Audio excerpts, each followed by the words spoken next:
भौजी ऐसे काहे पानी के आग में जड़ता रू? कोई पानी डाल के तोहर जवानी की आग मुझावे खातिर नइखे तैयार का?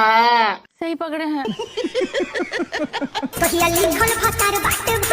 आद लदवा दो का हम कहिए भौजी, तू एगो बात बतावा कि भतार ढूंढा तारू के तू अपन फायर ब्रिगेड ढूंढा तारू?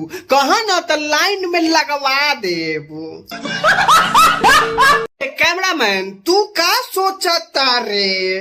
तू कह दे तो तोहरो नंबर दे देतानी, तू लगा ले, कहूँ लाग जाई तो तू लाइन में खड़ा हो जाइए लेवे खातिर। गजब बेइज्जती है भौजी तो आज और हम अभी भेजतानी, तू काहेला बेचैन बार?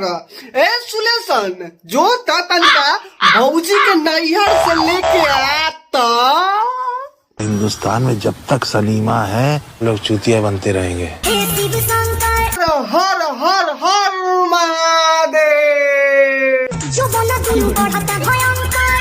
का कहले रे?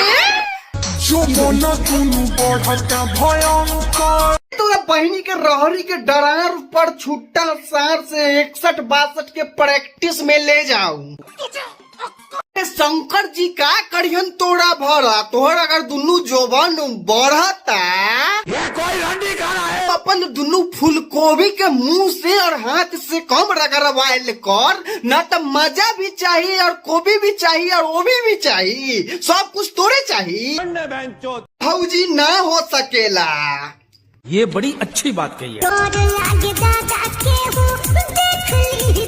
सुलेशन ई भौजी के जब रहरी के खेत में जो मरई बा ओमे लेके चलता देखे के ना चाहिए, बड़ा सतर्क से लेके आई है। लेकिन क्यों? कि केहू लेत देत में न देखे के चाहिए, न तो फिर गड़बड़ न हो जाई, भौजी के इंसल्ट हो जाई, ओकरा बाद बहुत बड़ा बेइज्जती न होई। बाकी लोग का कहबा वीडियो देखला के बाद? वीडियो पसंद आई तो लाइक सब्सक्राइब शेयर जरूर करी जा।